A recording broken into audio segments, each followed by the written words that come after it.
اسی ہفتے میں سپریم کورٹ میں ایک پٹیشن انہی مسلمانوں کی جانب منسوب ایک ایسے فرقے کے ماننے والے کی جانب سے جو لکھنؤ کا رہنے والا ہے اس کی جانب سے سپریم کورٹ میں یہ پٹیشن داخل کی گئی کہ قرآن مجید کی 26 آیتوں کو حذف کر دیا جائے۔ نعوذ باللہ من ذالک، لعنت ہے،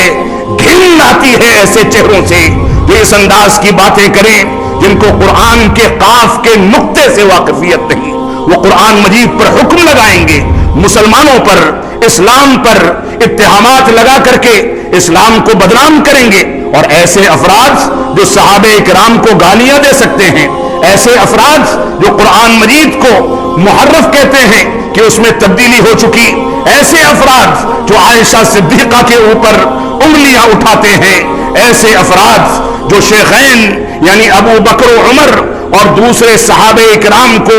دہشت گرد اور اسلام سے خارج قرار دیتے ہیں، ایسے لوگوں کا انجام ہم اللہ رب العالمین کے حوالے کرتے ہیں۔ وہ جانتا ہے کہ اس نے ابرہہ کو کیسے تباہ و برباد کیا، وہ جانتا ہے کہ اس نے فرعون کو کیسے غرقاب کیا، وہ جانتا ہے کہ اس نے شداد کی جنت کو کیسے تباہ و برباد کیا، وہ جانتا ہے قبیلے ثمود میں کیسے عذاب نازل کیا جائے، وہ جانتا ہے کہ کس کو آسمان کی بارش کے ذریعے تباہ کرنا ہے، کس کو پتھروں کی بارش کے ذریعے تباہ کرنا ہے، وہ جانتا ہے کس کے اوپر سونامی آنا چاہیے، وہ جانتا ہے کہ کس کو دیوانہ اور پاگل کر کے تباہ و برباد کیا جائے، وہ جانتا ہے۔ ہم اس انداز کی توہین، اس انداز کے غلط پروپیگنڈے کو اللہ رب العالمین کے حوالے کرتے ہیں اور مسلم تنظیموں سے اس بات کی اپیل کرتے ہیں کہ اب تو وہ دور آ چکا ہے کہ ہم سر سے سر جوڑ کر کے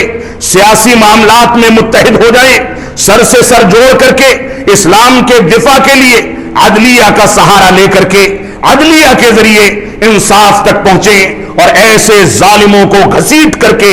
جیل کی سلاخوں کے پیچھے پہنچایا جائے۔ یہ بھی ہماری ذمہ داری ہے۔